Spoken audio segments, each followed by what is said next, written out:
Hello, I'm Adam Loretz, and I am the captain of the ship at the Filmmakers Workshop. Look what I've got. It's the Panasonic AF101. What? Yeah, that's right. I've got a very old camera. This camera is from 2011. This camera is the same camera that was used by Gareth Evans to film The Raid, the popular martial arts movie. It got me thinking. This camera shoots 1080 25, 1080 50. You know what? We watch an awful lot of content in that resolution. This camera is a lot more, has a lot more features than a lot of cameras that you buy typically today for £1,500, £2,000 content creator cameras. It's got built-in NDs. It's got built-in XLR. It has a lot of nice buttons and you can do stuff with it. It's got a reasonably large, it's considered a cinema camera. It's micro 4/3 mount and sensor. So very versatile. You can stick all kinds of things on it. You can even put a speed booster on, that kind of thing. So yeah, this camera is quite a little cutie, and it's kind of a little bit annoying. Ooh, pardon me. It's a little bit annoying that Panasonic don't seem to make these cameras anymore. You know, this form factor is good, right? I mean, we've had this before. They made it in 2011, but they don't seem to make it now. They'll make you a camcorder with a 1-inch sensor. And about 5 years ago, they made the Panasonic EVA 1, which was an APS-C sized sensor camera like this with an EF mount. But nothing since. They've done some box cameras, right? They've done the BS1H, which is a full frame sensor camera. But that didn't have built-in NDs, it didn't have a flip-out screen, it didn't have built-in XLRs. It was just a box. That's not very useful. I like a camera to be a camera, right? And this is, you know, this is going to give me like 4 hours of battery life. That's what I want. I want to be able to go out and shoot stuff and take one more battery so that I'm covered. I don't want to take 10 batteries or whatever. So this camera in itself is kind of interesting to me. Now, the downside, I guess, to it is that it's not very modern when it comes to codec. It uses the AVC HD codec, which anyone who is new to filmmaking probably hasn't heard of. But if you grew up and had the original sort of HD cameras that were prosumer, semi-professional level, you would have experienced AVC HD. It's a bit rubbish. It has a particularly low bit rate and it's an 8-bit codec. That's not to say you can't get nice images from it.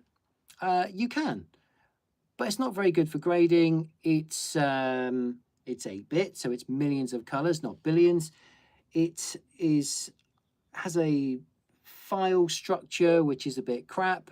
They're not single files. Yes, you can drag the MTS files out of it, but overall, I think everyone just prefers .mp4 and .mov files for the most part. On the upside, if you do want to record a better signal out of this, which is part of the fun of having this camera, it's got a full-sized HDMI out, if you want to go that way, or it's also got an SDI out, he said. There, SDI.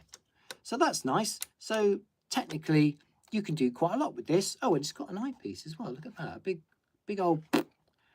I mean, it's a bit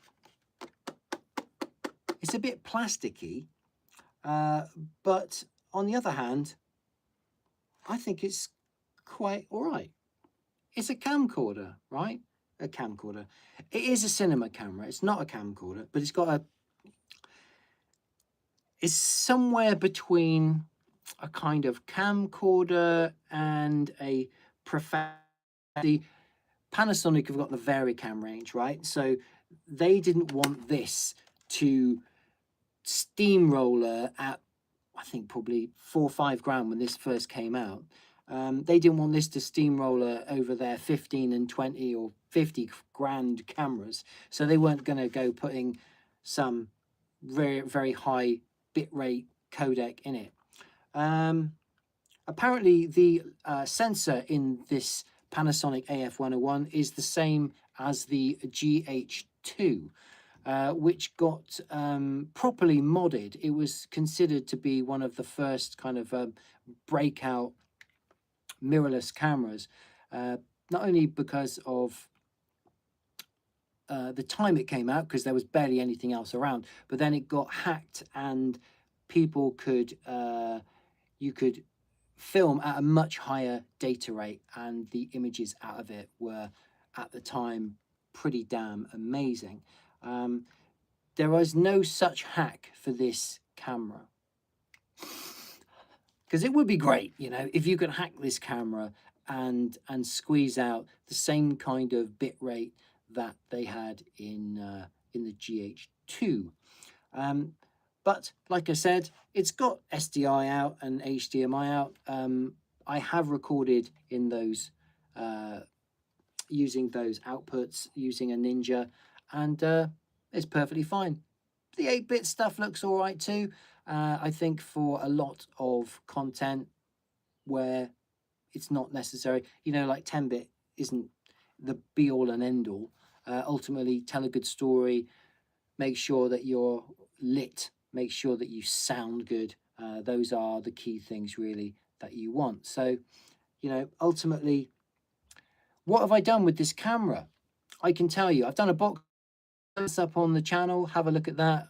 I think it's about 900 views at the moment, around that sort of viewership of it. I've also done a short film with my friend Seb, who is a restorer and maker of guitars, amongst other things. So I filmed with this. Now that film went up, the Guitar Man film went up last week, and I have subsequently just taken it down because I wasn't happy with the intro, and I felt that I hadn't explained myself properly in that, in the opening. So I've just reshot the opener, and it is just rendering out as we speak. So stick around, subscribe to the channel if you want to watch a short 10-minute film about making and restoring guitars, and you're interested in what this looks like, the footage. So that film, the Guitar Man film, had the DJI Pocket 3. I was using that as a wide, and then grading the two cameras together using Dehancer, which I thought would be fun, because obviously for me, buying this £300, by the way, this was a £300 eBay buy. Now, along with this, I also picked up, this came with a camera bag, and Rode NTG1 microphone, and a Rycote Fluffy, yes, Rycote Fluffy, softy, as it were. So it came with about 300 quid's worth of peripheral items. So it was a real steal, to be perfectly honest. The unit's in fantastic condition, seems to all work, battery charges up and all that jazz.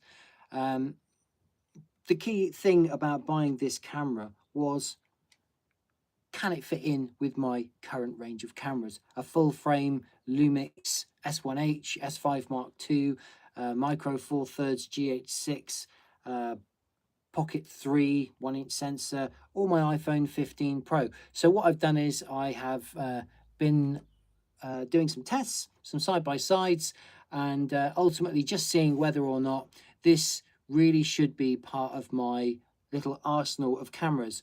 I'm sure, like many of you, if you film events and have some long-form stuff that you want to do, then it is very handy to have a camera with a big old battery that records to XLR that you can stick on the sticks, get your wide shot.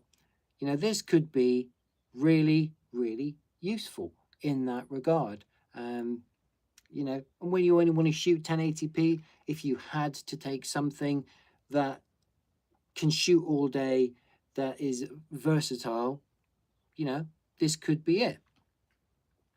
I've often used my mirrorless cameras to do that, to cover events, and that's okay. But you know, it can be a bit of a drag if you've got to carry around a load of batteries, or you've got your XLR unit on the top, and then you've got something else and more audio.